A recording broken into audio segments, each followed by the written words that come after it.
Olá, seja bem-vindo a mais um Esquina da Cultura comigo, Marta Corrêa. Toda terça-feira às 13 horas nós temos esse encontro aqui nesta esquina onde tudo acontece. Bom dia, boa tarde, boa noite. Afinal, estamos para o mundo, para o nosso planeta maravilhoso que é a nossa Terra. Pois é, e que vocês têm que cuidar, hein? Cada dia melhor desse planeta.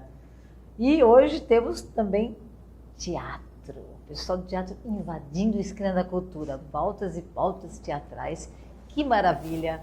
Vão ao teatro, pessoal, vocês têm que ir para o teatro, né? É uma linguagem maravilhosa, ali você sai dali com a alma lavada, com muitas reflexões, adquire muito conhecimento, né? Isso é muito importante para o ser humano, a arte presente na vida de cada um. Aprecie a arte, seja ela qual for, e principalmente o teatro. E hoje eu tenho a honra de receber aqui Eliana Monteiro. Seja bem-vinda à Esquina da Cultura. Obrigada, Marta. Eliana, você está dirigindo um espetáculo, mas antes vamos falar um pouquinho de você, né? Como é que você chegou a essa paixão pelo teatro? Você também é atriz ou só trabalha como diretora? Eu sou diretora e, na verdade, eu comecei a fazer teatro com 33 anos. Eu era funcionária pública até então. Aposentou? Não.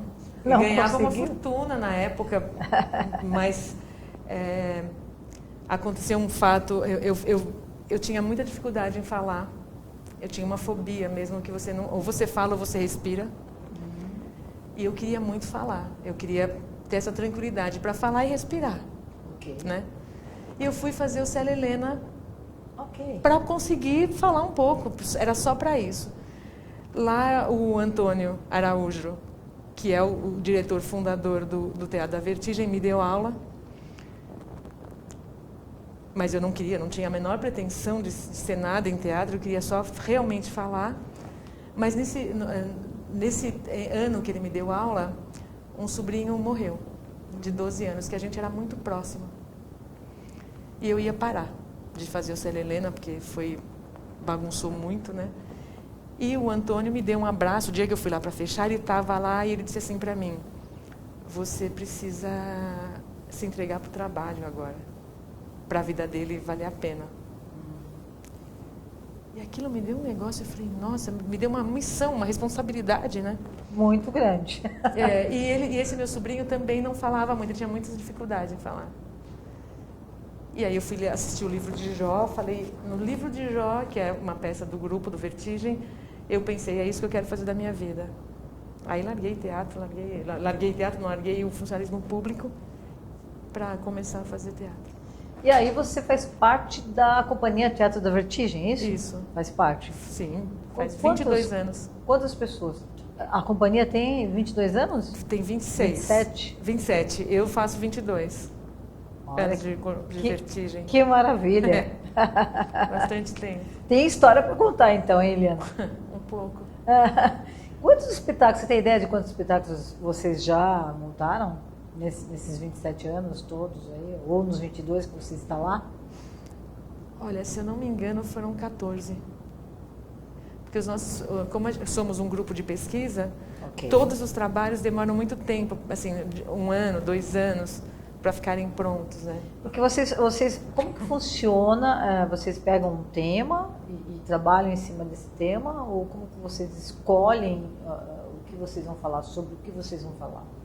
Então, inicialmente, o grupo falava, assim, tem até uma trilogia bíblica, né? Que foi o livro de Jó, o Paraíso Perdido, o livro de Jó e o Apocalipse. Né? Que começou, era um grupo de estudantes que tinham saído da universidade, e o que acontece é assim, sempre tem um fórum e cada um fala um pouco sobre o que quer trabalhar. Okay. E dali sai um tema.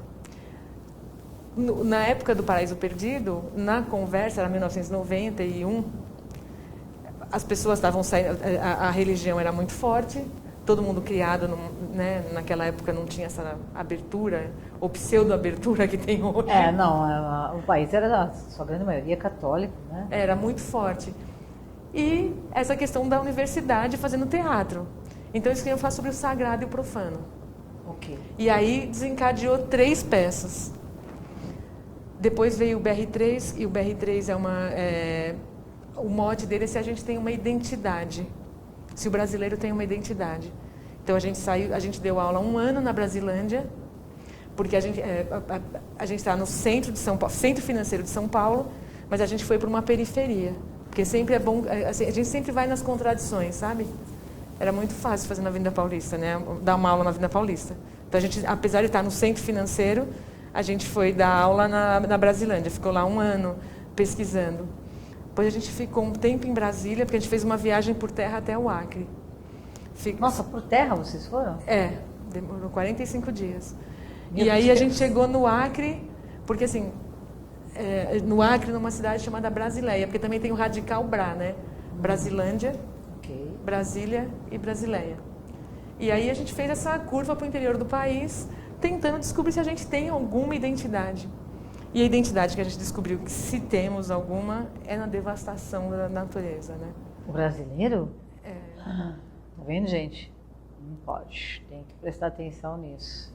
E aí a gente fez uma peça dentro do Rio Tietê, Que chamava-se BR3. BR3. E aí vocês falam sobre isso, sobre essa devastação que o ser humano provoca, que o brasileiro tem. Está implícito porque está no Tietê, né? Porque o público, a gente se encontra, o público aqui no Memorial da América Latina, Ok. o público tinha um ônibus que levava dentro de um lugar no Tietê que dá para entrar. Aí ele tinha um barco e o público navegava no barco, porque também a gente queria dar essa ideia de percurso, que foi o que a gente viveu. Ok.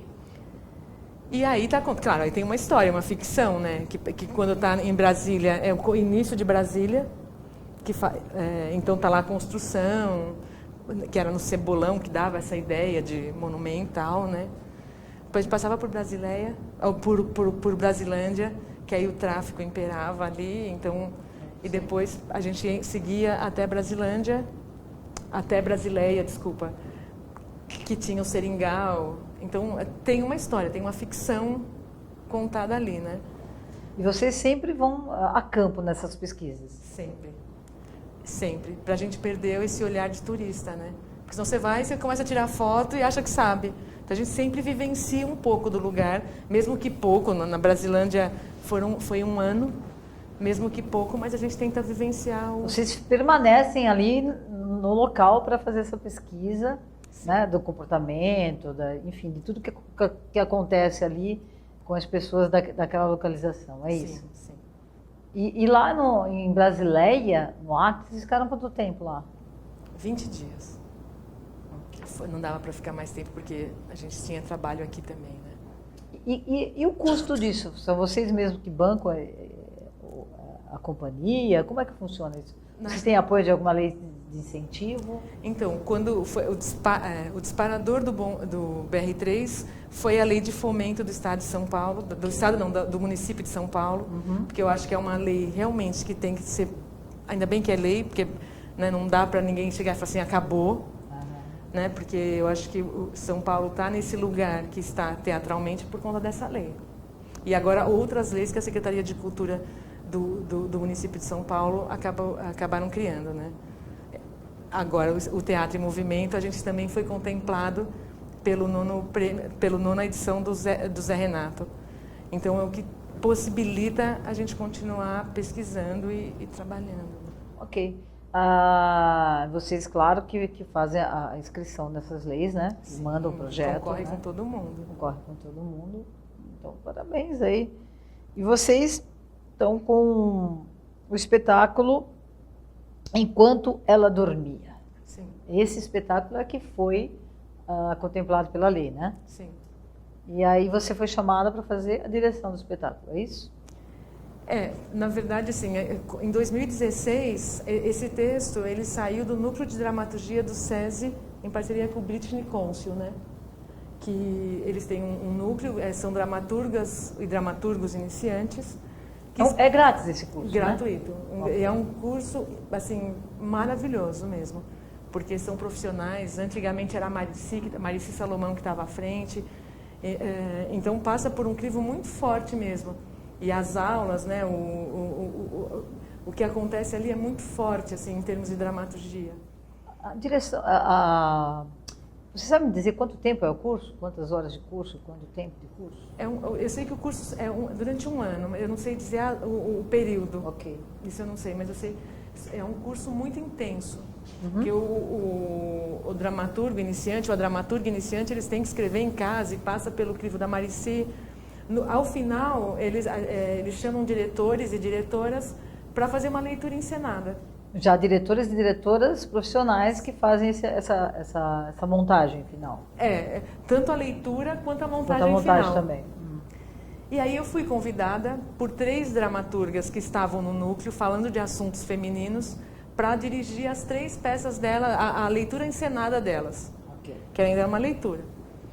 Aí o da Carol Pitzer, que é o Enquanto Ela Dormia, foi o que ganhou, a dramaturgia que ganhou aquele ano no SESI. Porque a dramaturgia que ganha, aqueles, sei lá, não sei se é a melhor, não sei se eu posso dizer isso, mas a dramaturgia que está... contemplada, né? Contemplada. Com o primeiro lugar. Que foi contemplada. O SESI faz a montagem. E você se apresenta dentro ali do SESI, na Paulista. Ok. Quando a dramaturgia da Carol foi contemplada, eles me chamaram se eu queria dirigir a peça. E eu tinha adorado a peça, o texto. Então, imediatamente, claro que eu aceitei, porque tinha tudo a ver com o que eu queria falar também. Então, é um projeto muito bacana, porque o dramaturgo ou a dramaturga, ele vê, o que foi contemplado, ele vê a peça ali encenada. E assim, como dramaturga é a iniciante, todo o resto da equipe já tem que ser profissional. Já tem que ter uma carreira, assim... Uma bagagem maior. Uma bagagem maior na carreira, né? Para lidar com o texto, para ver o que acontece com esse texto, né? Como vai ser a montagem, etc. Sim. Que interessante isso, né? E deve ser um curso bem procurado, né, pelas pessoas, porque quem gosta de escrever, né, quem gosta de contar histórias, né, é uma boa oportunidade esse curso lá do SESI. É o SESI ali da Paulista. Da Paulista. Para ator tem muitos cursos. Para direção também. Para dramaturgia tem menos. Agora está se proliferando mais, tal, né? E esse do SESI, ele é muito importante, porque você consegue ver a dramaturgia em pé depois, aquilo virar espetáculo. Nossa, é muito interessante, né? Eu imagino para os próprios dramaturgos e dramaturgas novos, né, o que é ter o seu texto ali montado, né? Em forma de espetáculo, deve ser muito bacana, né? Eu acho que sim. Para mim foi muito bom dirigir, foi maravilhoso. Que maravilha. E esse espetáculo, ele é um monólogo, né? Ele é um monólogo. A Carol Pitzer, que é a dramaturga, ela coloca a Dora, que é a personagem principal, conversando com várias outras personagens, mas que não tem fala. Então eu podia pôr a pessoa ali. Ok. Ou eu podia fazer do jeito que eu preferi fazer, que é uma opção.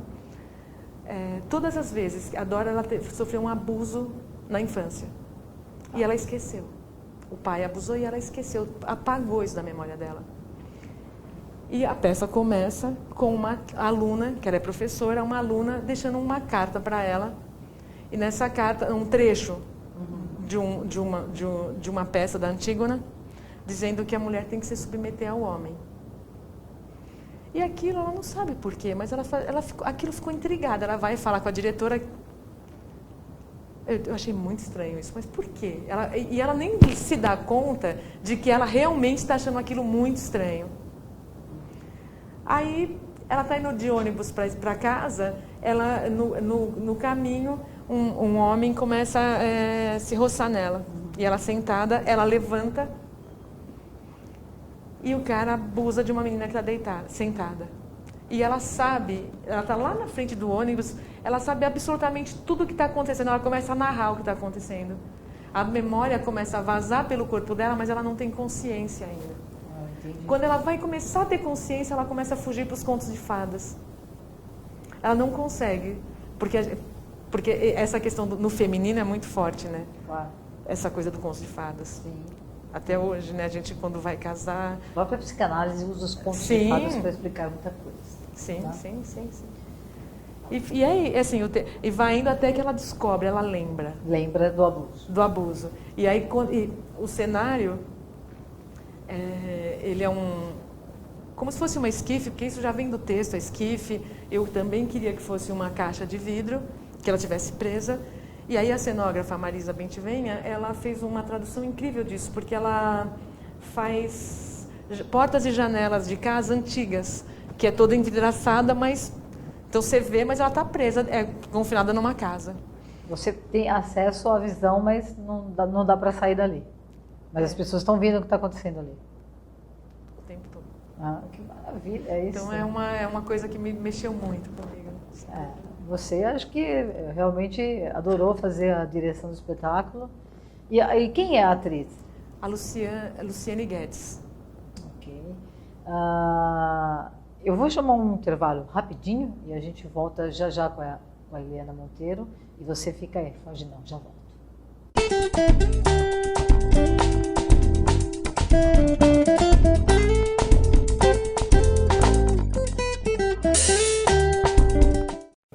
Olá, eu estou aqui para lhe apresentar Drogas, o início do fim, de autoria do Dr. Bernardo Campos Carvalho, advogado criminalista com mais de 35 anos de experiência na área.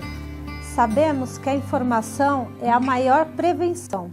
Esta obra é uma ferramenta muito importante no combate às drogas, rica em conhecimento, informação e com depoimentos de ex-usuários que já sentiram na pele o sofrimento do vício. O livro tem por objetivo mostrar que há sempre uma saída. Basta querer e jamais perder a esperança. Adquira já Drogas, o início do fim e invista em sua vida e na vida de alguém que você ama e que precisa de ajuda. Você só tem a ganhar. Vamos combater este mal. Juntos podemos salvar vidas, salvar famílias. Pense nisso.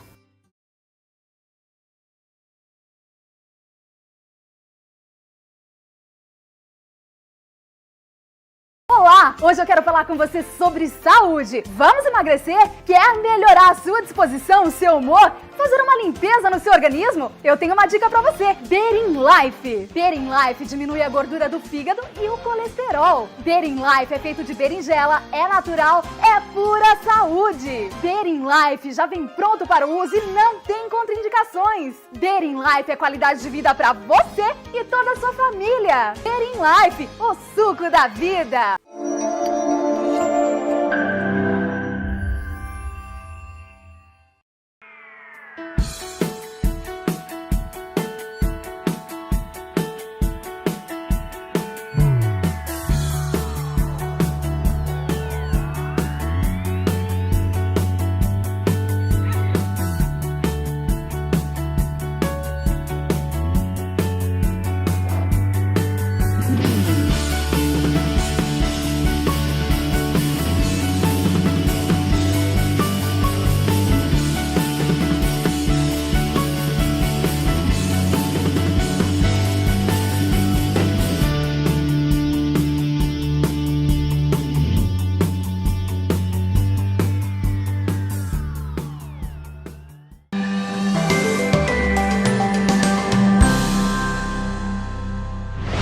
Olá, eu sou o Léo Noronha, coach de executivos e esse é o nosso Minuto Performance. Nossa dica de hoje é sobre a produtividade no trabalho. Você está atingindo os índices de produtividade que gostaria? Se não está, algumas atitudes podem estar sabotando você. Já pensou sobre isso? Você precisa conhecer um pouco sobre si mesmo, conhecer seus hábitos e o que te prejudica a alcançar o seu objetivo. Conheça alguns dos fatores que explicam claramente como alguém pode não ser produtivo em seu local de trabalho. Primeira dica, a falta de sono. Você sabia que a falta de sono adequado faz com que seja muito difícil se manter atento? Sabia também que é importante sempre ter uma atitude positiva? Ou seja, ser feliz e se manter positivo e otimista no trabalho aumentem muito a sua produtividade. A falta de exercícios também pode te prejudicar. Ou seja, fazer um pouco de exercício físico antes de ir trabalhar diariamente ou até durante a pausa do almoço melhorem muito a sua produtividade. Entre outras mudanças de hábitos, mudanças comportamentais. Essa foi a nossa dica de hoje. Espero que você se torne cada vez mais produtivo. Até a próxima!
Estamos de volta com a Esquina da Cultura, comigo Marta Correia, toda terça-feira às 13 horas aqui na sua BCC Television, www.bcctelevision.com. Acesse, acompanhe a nossa programação também pelo Facebook, Instagram, enfim, estamos em todos os lugares do planeta, é isso aí. E hoje eu estou aqui com a Eliana Monteiro, ela que é diretora de teatro e falando sobre a peça, sobre o espetáculo que foi contemplado na nona edição do Prêmio Zé Renato, né? Enquanto ela dormia. Eliana, a gente está voltando aí do intervalo e a gente está falando aí do espetáculo, né? Que é um monólogo, que é a Luciene Guedes, que é a atriz que faz isso, né? E vocês, eu queria chamar agora mais fotos do espetáculo, vamos ver? Sim, claro. Me conta sobre o texto, né, que foi o escolhido, né, sobre a Carol. Fala um pouquinho sobre a Carol, que é essa dramaturga, que deve ser dessa nova geração. Sim. Né? Deve ser uma pessoa jovem, escrevendo sobre um tema tão forte, né, que é a violência doméstica. Sim. Tá? Ela trouxe nesse texto esse tema que, infelizmente, hoje a gente vê na mídia o tempo todo, né, acontecendo essa violência com as mulheres. Muitas delas não denunciam por vergonha e por medo, principalmente por vergonha, e a gente sabe que isso não pode acontecer. Quanto mais a denúncia houver, mais a gente consegue melhorar e, se Deus quiser, acabar com isso, né? Porque é uma coisa horrível essa violência contra a mulher, né? Sim, e como que a Carol me parece que trouxe isso de uma forma bem bacana, né? Tem humor nesse espetáculo também, ou é só drama? Não tem muito humor. Não dá para ter humor, né? É um tema que é muito delicado, inclusive, né? A Carol é, sim, uma dramaturga jovem. Ela já tinha escrito, ela tinha muita vontade de escrever, já tinha outras peças, mas mais curtas, mas foi no SESI que ela realmente desenvolveu essa dramaturgia. E ela desenvolveu essa dramaturgia a partir de um relato de uma amiga que contou para ela sobre um abuso, depois de muito tempo. E aí a Carol até diz que ela sempre... Aí depois que essa amiga contou, ela começou a conversar com várias mulheres, até em roda de mulheres, elas começaram a falar sobre... E aí começou a descobrir que várias mulheres, muito amigas, que jamais falavam sobre, começaram a falar nessa roda de amigas. E aí ela começou a se dar conta da recorrência desse fato horroroso. E aí ela começou a escrever sobre. Ela foi fazer uma pesquisa sobre leis, porque aí tem uma hora que a Dora quer trocar de nome, né? O sobrenome, na verdade. E a Carol chegou nesse fato que eu acho maravilhoso, que é dos contos de fadas. Porque eu acho que ela chega no cerne da nossa questão. Ela usa vários contos de fadas ou ela usou um só para ajudá-la a escrever esse texto? O que eu identifiquei mais fortemente foi o da Bela Adormecida. Por isso até o nome, enquanto ela dormia? A Carol nunca me falou sobre isso. Mas eu acho que assim, o que eu identificava mais forte, porque ela fala do caçador. Então esse da Bela Adormecida é o que saltava mais forte. E a Dora teve que adormecer essa experiência na vida dela, para poder continuar. Ela apagou da memória. Ela apagou completamente. E isso é um caso que é recorrente, acontece com muita frequência. Entre as mulheres que Entre sofrem as mulheres violência, que são né? O abuso. Abuso sexual na infância. Porque o trauma é tão grande que a mente é um dispositivo de segurança. A mente bloqueia. Exatamente. E a pessoa fica com aquela falta. Porque alguma coisa aconteceu que ela não tem acesso. E ela vai, no caso da Dora, essa memória desperta. Porque teve o gatilho da menina e no ônibus, principalmente. Ok. E aí ela começa a perceber por que isso incomoda tanto ela. Ela traz para a consciência, na realidade, isso que estava lá guardado. Escondido, né? E não sei se você pode dar spoiler, mas no final, o que acontece com a Dora? Então, no final ela vai tentar os direitos dela, assim. Tem todo um desenrolar aí, mas ela não vai contar. Não, ela age, né? Porque o que é muito Atitude, interessante, ela tem uma atitude diante dos fatos. Ela não se vitimiza, porque tem esse lugar que é muito fácil a gente também nos colocarmos, né? Ou de histérica, ou de vítima, ou de coitada. Não, ela age e não é uma ação louca. É pensada mesmo. Ela age, ela vai mudar, e ela é professora. Então não tem acesso a muita gente, né? Ok. Então é muito, sei lá, eu acho que esse texto da Carol, para mim, ela é incrível, assim. Não é porque eu dirigi o texto, não estou falando da direção. Ok. Quando eu vou para esse texto, ele tem, historicamente, ele tem todas as fragilidades, todas as nossas fragilidades estão expostas ali de uma forma muito poética. Entendo. A gente pode dizer que no final a Dora, ela lida melhor com esse trauma, ou que ela pode até mesmo por essa atitude, essa coisa do agir, né? Da ação, ela se cura disso. Eu acho que ela está num processo de cura, porque ela não esconde mais. Ok. Fala o nosso. Inclusive, sim, eu sou super a favor que a gente diga mesmo sobre todas as nossas amputações. Qual que é o cheiro do nosso ralo, né? Porque quando a gente quer esconder, a gente fica fragmentado. Se eu sei que eu tenho vários problemas, né? Um problema como esse, eu estou falando isso muito mais para as mulheres, né? Não é feio ter sido abusada, né? Isso é feio para o abusador. Claro. Né? Claro. Para a gente, se for, eu acho que tem que ser dito. Essa fragilidade que a mulher tem, né? Eu acho que isso atrapalha um pouco, né? Nas mulheres, nós mulheres, porque a maioria das mulheres são criadas, né, dessa maneira frágil, né? Não por culpa das mães, claro que não, porque essas crenças todas também estão aí vindo a gerações, né? Estão passando aí, e a mulher parece que tem que ser frágil, senão não é mulher. É construído esse Isso é construído, gente. Isso não tem nada a ver. Nada a ver com a gente. Nada a ver. Pelo contrário. Inclusive, biologicamente, somos mais fortes do que o corpo masculino. Com certeza, temos filhos. Então, justamente, a natureza é tão sábia, ou essa força que segura isso tudo, Deus, a deusa, ela fez o corpo feminino, biologicamente, ele tem que ser mais forte, porque ele que garante que a espécie continue. Claro. Então, o masculino tem uma força física talvez maior, até porque foi desenvolvida. Claro. Não é porque também, se a gente começar a malhar, sei lá, tem que fazer Podemos as mesmas também coisas. carregar pedras em Também vários quilos. Mas essa fragilidade, isso serve muito ao patriarcado. Claro. E foi construído o tempo todo. Claro. A gente fez um estudo sobre a linha da história do feminino. Então a gente descobriu uma geografia da dor. Olha que interessante isso. Como foi isso?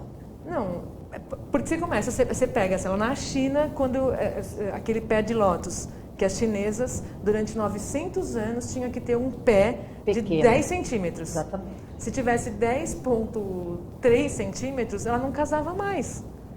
E elas usavam um tamanco, parece uma coisa de madeira, para o pé não crescer. Mas não é isso? Mas se você olhar as fotos, é tenebroso. Não, gente, eu imagino. Porque assim, eu já vi algumas fotos. Mas é um negócio assim... Porque, na verdade, as mães passavam um tipo de unguento, quebrava os dedinhos, a criança tinha que ter 3 anos, e amarrava. Só que aqui, se você pegar no seu pé e tirar os dedos, não dá 10 centímetros. Aí cortava no calcanhar, quebrava e puxava tudo isso para cima. E ficava mesmo uma pessoa com um pé de 10 centímetros, uma criança de 3, 4 anos. Louco, né? O que o ser humano faz com ele próprio. E o que mais está dentro dessa geografia? Lá da China, vocês vieram para cá? Aí a gente passa... A gente encontrou essas questões tanto em África quanto em alguns países do leste europeu, a questão da amputação do clítoris. Sim. Na África isso tem algumas... Até hoje é feito isso. Em algumas culturas, algumas tribos, algumas culturas é feito isso. A questão daquelas mulheres girafas também. Que vai colocando, porque é tudo... Os anéis, né? Cada ano que passa tem a maior, o pescoço tinha 52 centímetros. Aí surgiu uma conversa no grupo, uma discussão que um dos homens trouxe, que isso era cultural.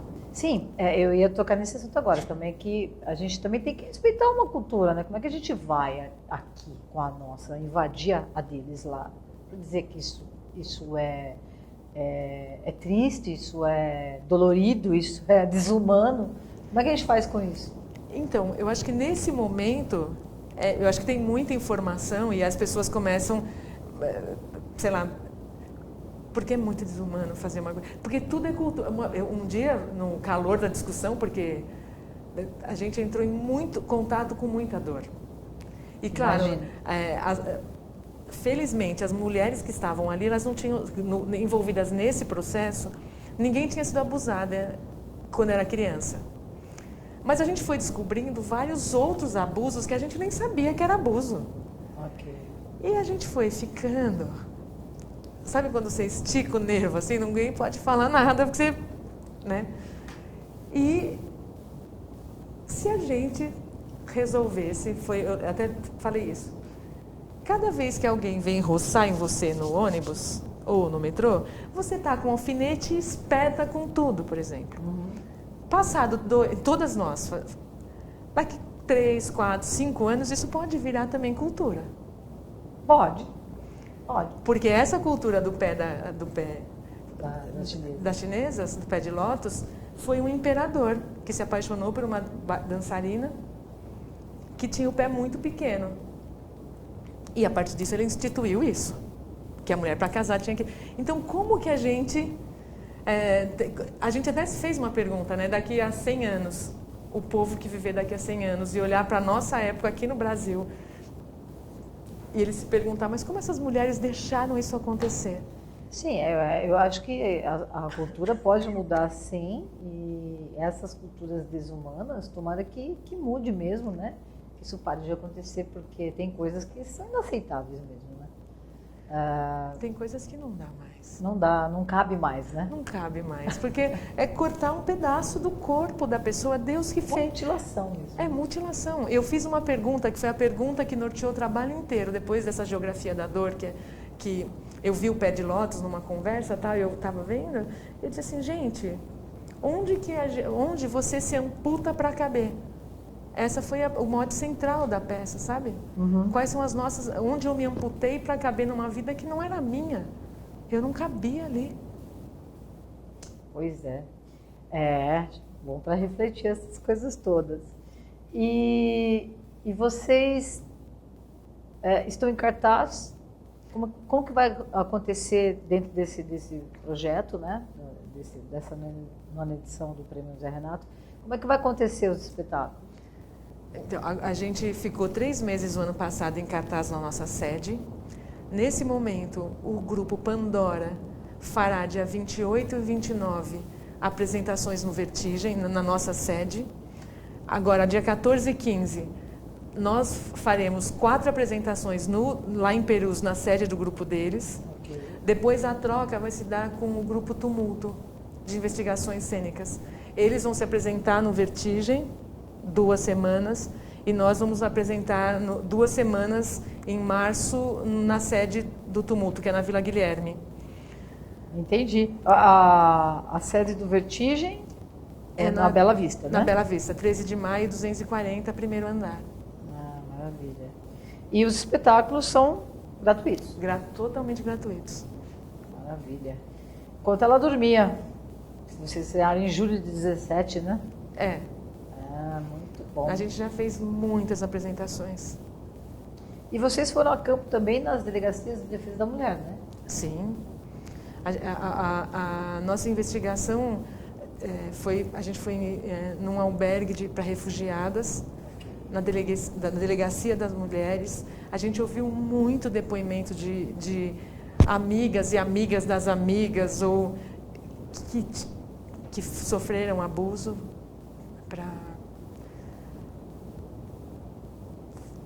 A pesquisa foi bem grande. Eu imagino, e dolorosa também, porque ouvir essas histórias não é nada confortável, né?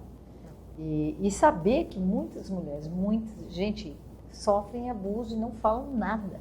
E criança. São crianças em casa. A maioria... É na infância. É na infância, por alguém que confia muito. E elas vão se sentir culpadas... É bem próximo, o abusador é bem próximo dessas crianças. E elas vão se sentir culpadas a vida inteira. Sim. Porque é essa construção, né? Você que é criança. Não dá. Não, aí não dá, né? E a criança, ela tende mesmo a levar isso para o subconsciente e deixar lá, né? Porque ela não tem um mecanismo de defesa ainda que nós adultos temos. Ela ainda está se formando, então ela realmente... isso a nossa mente faz, né? Ela apaga isso e deixa guardado lá. Mas, ao ficar adulta, começa a ter os problemas. Com certeza. Né? Devido a isso, que tem que trazer para a consciência, para que a pessoa saiba lidar melhor com isso e procure até uma cura para esse trauma, que é um trauma mesmo. E muito legal o espetáculo abordar isso, enquanto ela dormia. Tá, aí eu conversei a gente está no final do programa, eu ficaria muito mais tempo com você aqui. Obrigada. Eu quero te parabenizar pelo trabalho como diretora, né? E também por estar à frente desse grupo, né? Dessa companhia, que é a Vertigem, há tantos anos, né? Nos trazendo aí espetáculos que nos faz refletir sobre vários temas, sobre vários assuntos até que a gente está tendo um retrocesso, né? Em muitos deles que a gente tinha conquistado tanta coisa e parece que está voltando tudo para trás, não é? Mas vamos resistir. Né? Temos, né? Precisamos. E a gente não vai virar estatística, né? A gente vai resistir, acho que com arte, com o que a gente sabe que é afetividade, mas sem deixar de falar. Calar nunca mais, né? Eu acho que não podemos nos calar, né? Conquistamos tantas coisas e agora nos calar é a mesma coisa que realmente voltar lá para trás. Não dá. E aí não dá mais, né? Isso também não cabe mais, né? Não cabe. Não cabe. Para mim não se trata de guerra dos sexos. Nada a ver. Não. Precisamos dos dois. Claro. Mas assim, todo mundo que está soterrado, que foi esse soterramento que aconteceu com a gente precisa sair disso. Às vezes você sai numa forma você explode mais, né? Uma forma mais violenta. Mas isso é porque ainda está muito soterrado. Mas tanto o masculino quanto o feminino, eles são fundamentais para a vida. Claro. Então a gente vai precisar falar. E se a gente tiver que falar e repetir, se a gente tiver que fazer de uma forma mais dura, uma hora isso pacifica e vamos viver, talvez, né, tentar viver mais com maior equilíbrio. Aí que endurecer pelo com ternura? Mãe sabe bem fazer isso. Sabe como? E como a gente sabe, não é? É verdade. Mas foi um prazer conversar com você. Marta. Pessoal ligados aí enquanto ela dormia, né? Nas apresentações 14 e 15, né? É. De fevereiro. Lá na sede do Pandora, né, em Perus. Perus, ok. E muito sucesso para a companhia e para as pesquisas que vocês fazem tão sérias. E, mais uma vez, parabéns e volte ao Esquina da Cultura, que aqui as portas estão abertas para você quando quiser. Voltarei com certeza. E obrigada, Marta. Foi um prazer. Prazer foi meu e eu me despeço de você. Lembrando que terça-feira que vem nós temos mais um encontro aqui pela sobcctelevision.com, nesta esquina onde tudo acontece. Beijo no coração. Tchau.